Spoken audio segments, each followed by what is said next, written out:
번째 주인공은 누굴까요? 하피프2인데요. 대법에서도 유죄가 확정된 이화영 전 부지사입니다. 이화영 사건은 그 구조가 참 묘합니다. 이화영 전 부지사 개인은 대법에서까지 유죄가 확정돼서 끝났습니다. 그런데 대북송금 관련해서 공범으로 설정돼 있는 사람이 있습니다. 이재명 대통령입니다. 이화영 전 부지사 사건은 대법 확정 판결으로 끝났지만 대통령의 사건은 멈춰져 있다는 겁니다. 재판이 멈춰져 있으니까. 그런데 법무부에서 돌연 술자리 회유 의혹과 관련해서 술 한잔 했다는 교도관의 진술이 나왔다라며 대규모 감찰에 착수했습니다. 그러자 해당 수사검사는 반발하고 있습니다. 그거 이화영 전 부지사 측이 재판에서도 계속 강조했지만 법원도 다 받아들이지 않은 내용이다. 철진한 내용이다라고 말이죠. 역시나 진짜 가짜 논란의 연장선으로 보입니다. 함께 보시죠. 정성호 법무부 장관이 지시합니다. 술자리 회유 의혹의 실타 조사에 들어갔다는 거죠. 2023년 5월 17일 영상 녹화실에서 연어회덮밥, 연어초밥으로 저녁 식사, 김성태 등 종이컵에 소주 마신 정황을 확인했다라고 법무부가 밝혔는데요. 그 근거는 교도관의 진술이라는 겁니다.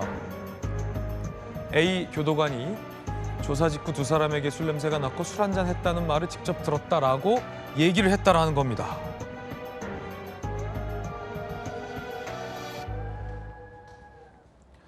역시나 아까 들었던 것과 이 패턴이 유사합니다.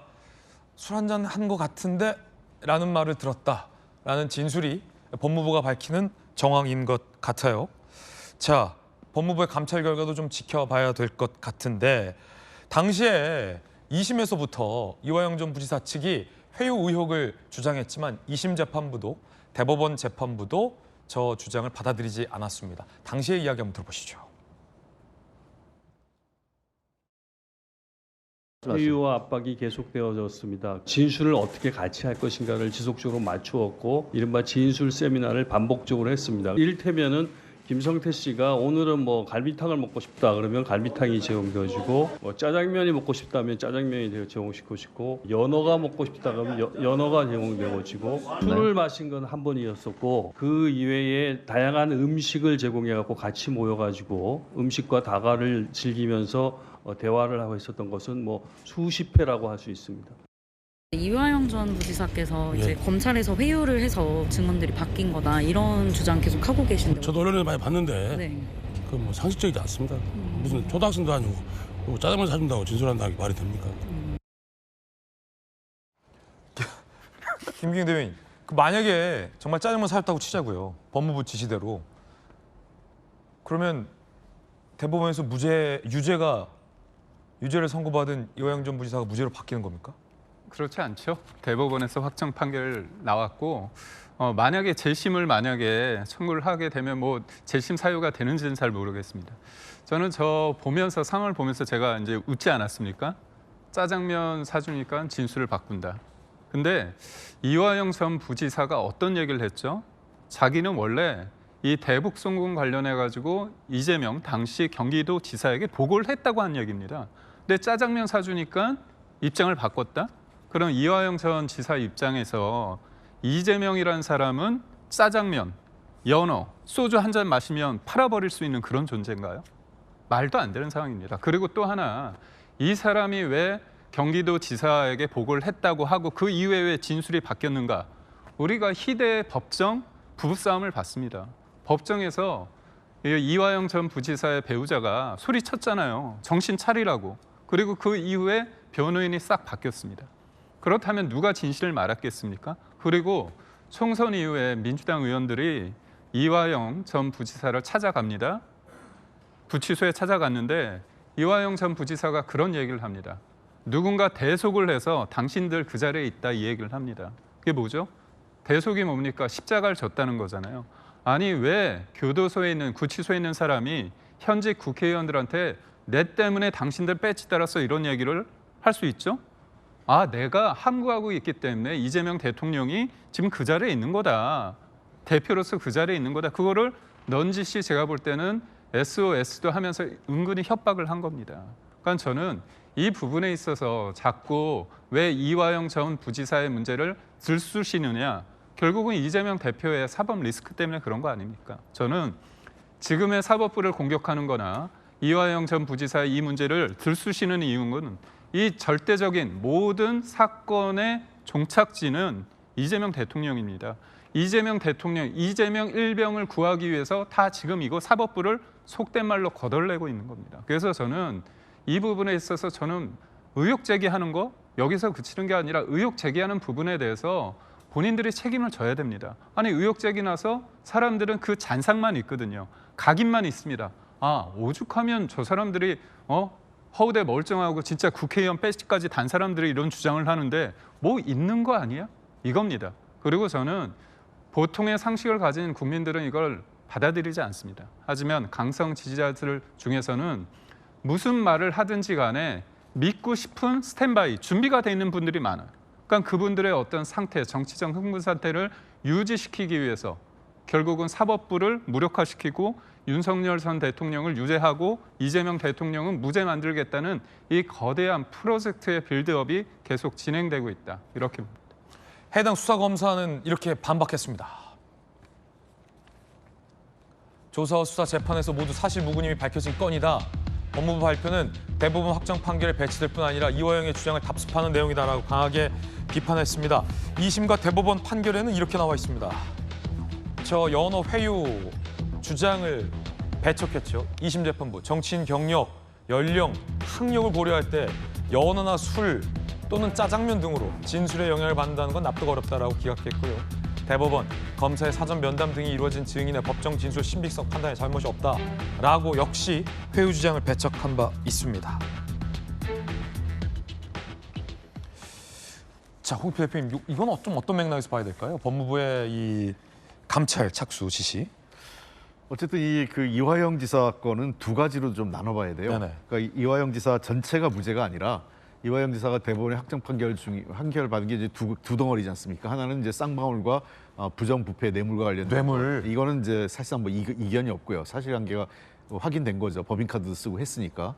자, 두 번째는 사실은 물증보다는 그 관계자들, 그러니까 그 당시에 김성태 회장과 이화영 당시 부지사 등등의 진술 등으로 해서 판단한 게 뭐냐면 대북송금에 이재명 당시 경기지사가 관여했느냐, 인지하고 있었느냐, 관여했느냐, 또는 이게 실질적으로 이재명 그 당시 경기지사의 대북 그 어떤 북한 방문과 관련된 지출이었느냐, 이 문제가 좀 남아 있단 말입니다. 이 문제에 대해서는 다소 법원에서는 그 부분을 일정 정도 인정을 했지만 지금 현재 이 부분이 민주당이나 또는 이재명 그 대통령 측에서는 동의할 수 없는 부분으로 네. 남아 있는 건데요. 지금 대법원 판결 내용을 보면 이런 것 같아요. 그러니까 뭐 연어나 짜장면 이런 걸로 사람이 진술을 바꾸진 않죠. 저도 뭐 이 정도까지는 뭐가 나쁘다고 생각하진 않아요. 그러니까 보통 그 조사 기한이 늦어지면 외부에서 국밥 같은 거 시켜가지고 같이 그 저녁 식사를 하게 하잖아요. 하게 하고 또 그러면서 뭐 원하는 게 뭐 있으면 시켜줄까요? 이렇게 한단 말이에요. 그것까지는 나쁜 게 아닌데 문제는 만약에 이제 술 위반이 됐다면 이건 좀 다른 얘기고요. 이건 규정 위반이죠. 검찰청법 위반이니까. 그러니까 이건 어쨌든 근데 당시 교도관이 술 마셨다는 얘기를 들었다라고 진술을 했기 때문에 그건 사실관계 확인해야 되고 더 중요한 것은 회유가 있었냐는 거예요. 만약에 이화영 부지사하고 김성태 쌍방울 회장하고를 같이 모아놓고 그 대질 실문하면서 입맞추기를 했다면 이건 사실은 상당히 문제가 됩니다. 그래서 이 문제에 대해서는 의혹 제기가 있고 이화영 부지사 측이 일관되게 지금 그걸 했다라고 증언을 하고 있기 때문에 저는 이 부분에 대해서는 당연히 저 정성호 법무부 장관 입장에서 사실관계 확인할 필요가 있다고 생각을 해요. 그래서 좀 더 말끔하게 좀 정리가 됐으면 좋겠어요. 이런 문제가. 그렇다면 또다시 증언이나 뭐 이런 정도가 아니라 증거에 기반한 사실관계에 기반한 사실 확인을 좀 했으면 좋겠다. 네. 좀 필요하다고 봅니다. 이화영 전 부지사는 거듭된 주장 속에서도 언제 술을 마셨는지에 대해서 정확히 날짜와 장소를 특정하지 못했습니다. 그 가운데 법조계에서는 이재명 대통령의 대북 송금 관련해서 검찰의 공소 취소를 노린 것 아니냐라는 의혹도 제기됩니다. 법무부가 이렇게 감찰하는 이유가 이재명 대통령을 향한 대북 송금 사건 검찰 단계에서의 공소 취소를 노린 것 아니냐라는 얘기입니다. 이렇게 술자리가 있었고 회유 의혹과 정황이 있으니 이재명 대통령을 향한 건을 검찰이 공수 취소하라 라는 게 목적 아니냐라는 의혹 제기가 나왔습니다. 안 의원님 어떻게 보십니까? 그런 의혹을 그런 의문을 받을 수밖에 없는 상황이지요. 사실 지금 술자리가 있었다 없었다는 본질과는 관련되지 않습니다. 검찰에서 받은 이제 술자리에서 회유를 받았다 칩시다. 그래서 검찰 조서를 썼어요. 근데 검찰 조서는 본인들이 법정에 나와서 증거로 채택하지 않으면 채택이 안 되는 겁니다. 형사소송법이 바뀌었어요. 바뀌었죠. 검찰에서 아무리 내가 검찰에 속된 말해서 두들겨 맞고 허위 진술했다 이거예요. 그리고 법정 나와서 나 그 진술 한 적 없습니다 하면 다 무효가 되는 거예요. 그렇기 때문에 저런 술자리에서 허위 진술 받았다 안 받았다는 본질과는 전 상관이 없습니다. 그걸 빼고 지금 전체적인 맥락에서 법원이 대법원 확정 판결까지 나온 것이죠. 그런데 이제 왜 지금 이 순간 이걸 불거지느냐?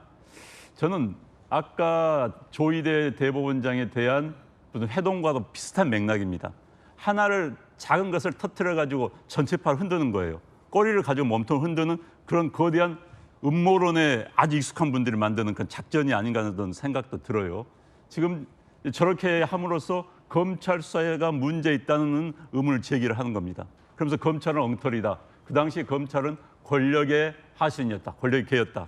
그러므로 검찰은 이제 반성하는 의미에서 너네들 잘못한 것에 대해서 공소를 취하해야 되는 거 아니냐. 공소 취소를 해야 되는 거 아니냐. 여기까지 갈 가능성이 굉장히 높다고 보여지는 거고요. 지금 이재명 대통령이 대통령을 5년을 마치고 났을 때 가장 겁나는 게 뭐겠습니까? 지금 재판이 재개돼가지고 속된 말로 다시 깜빵 가는 걸 제일 두려워할 겁니다.